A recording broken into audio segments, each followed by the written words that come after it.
Hey guys, what's up? Sean here, and welcome to the Live Wire. I've been a little sick this weekend, so pardon me if my energy is at -10.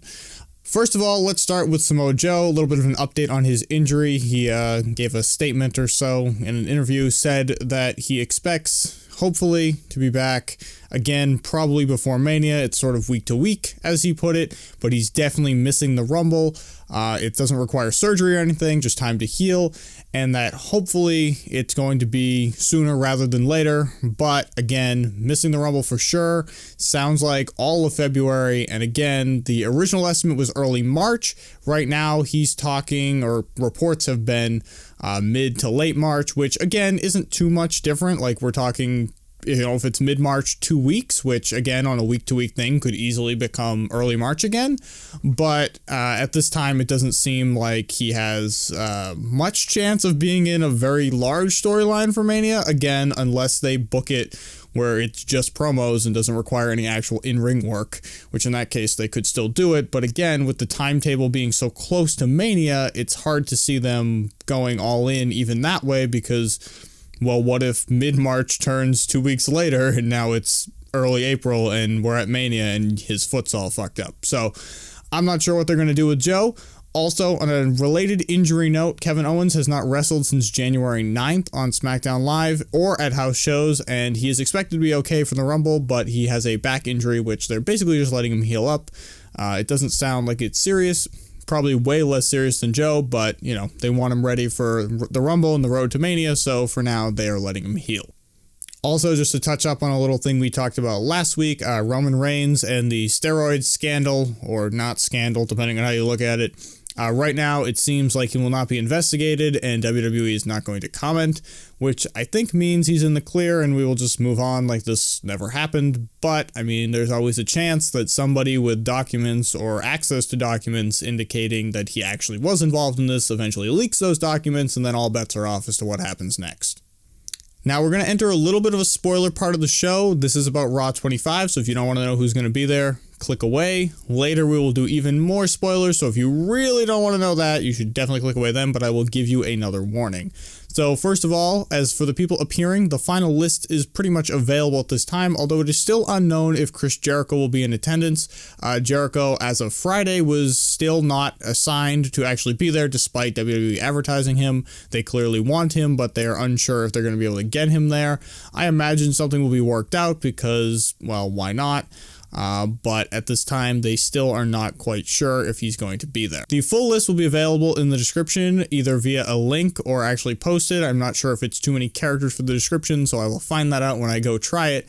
But over the weekend, they added people such as MVP, William Regal, who still works for NXT, so okay.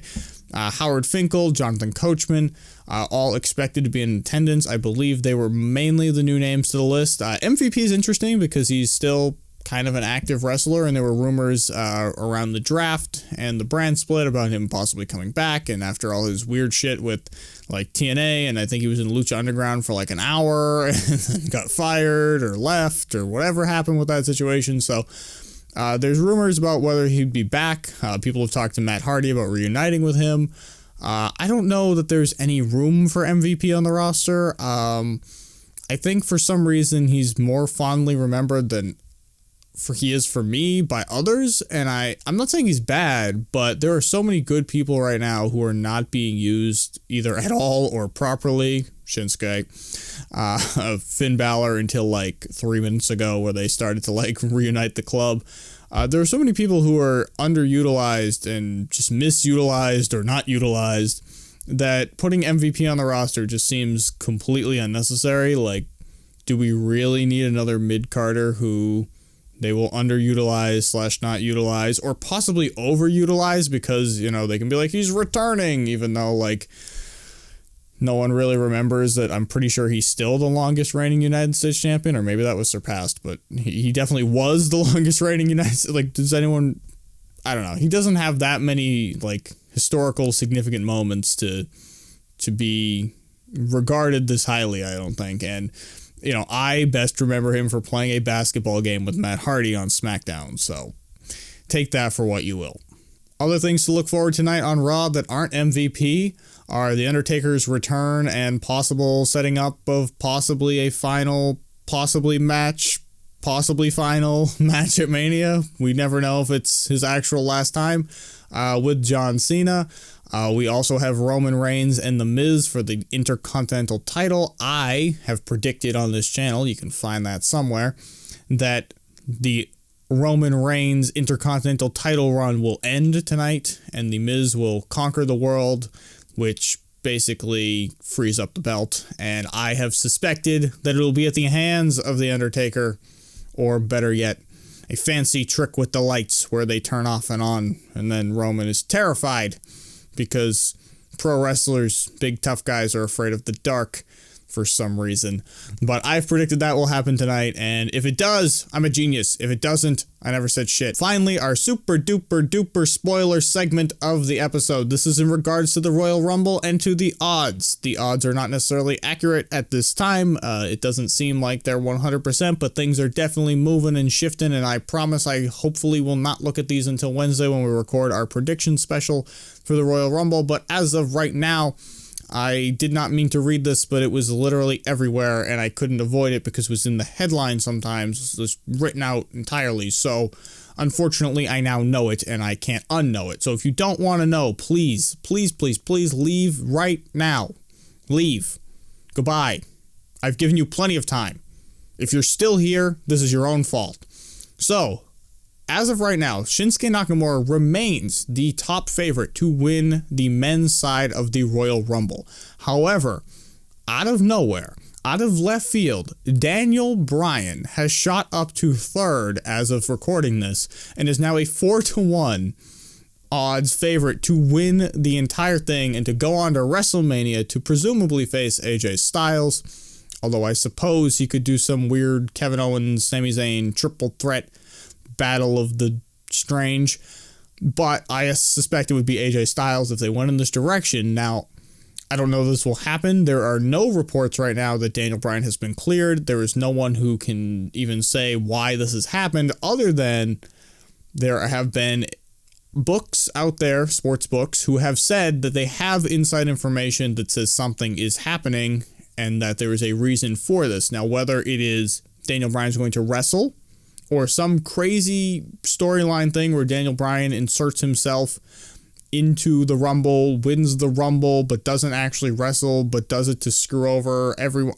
You know, some crazy... They don't usually do a fucked up finish to the Rumble like that, but you never know.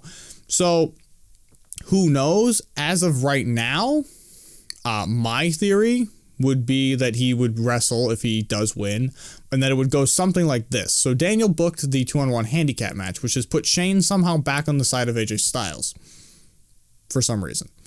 So anyway, I think that, say, Shane somehow helps AJ retain because he thinks that the match Daniel booked is unfair. Daniel, in response to what he thinks is a travesty on behalf of Shane, inserts himself into the Royal Rumble, therefore winning the Royal Rumble, and therefore going on to face AJ at Mania. Now, I have seen a report, or rumors at least, elsewhere that are not backed by odds, or I don't even know where they're coming from, other than websites I usually have pulled news from have been saying this, so I don't know. I believe I first saw it on Cage Side Seats, where Shane could win the Rumble. I don't know where this is coming from. I don't know.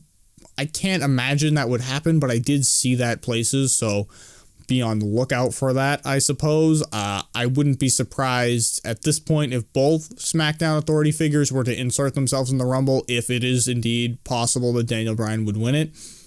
Both of them being in it just makes perfect sense if you're going to go in that direction.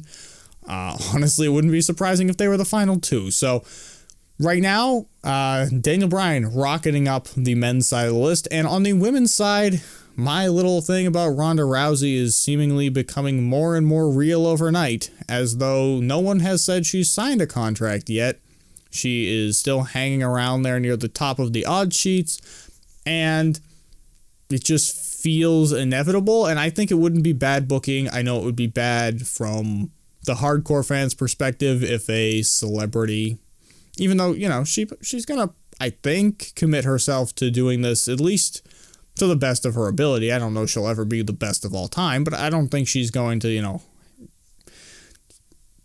completely half-ass this.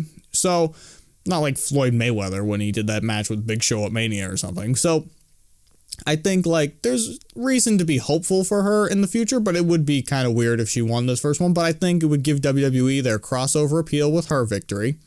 And then they could have the hardcore appeal with Daniel Bryan's victory, presumably later in the evening, to then kind of smooth things over. However, one thing I can be sure of, if the men's Rumble goes on first and the women's Rumble goes on last, Ronda Rousey has won the women's Royal Rumble. Write it down, set it in stone. It's a done deal. So that's the spoilerific version of the Royal Rumble. Tonight is Raw 25. We will be back on Wednesday to recap it unless some crazy thing happens, and then I will be back tomorrow personally to recap it because, well, we got to talk about crazy things when they go down.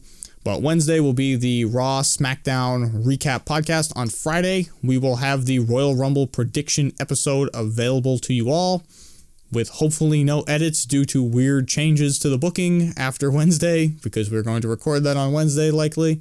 So hopefully that'll be all set. On the channel, you will find all our predictions for Raw 25, among other things. And yeah, so hopefully tonight's show is not a disaster because they're at 2 venues. So who knows? This could go horribly, horribly wrong. But we will be back to talk about it all on Wednesday. So thank you very much for watching, and I will see you all later.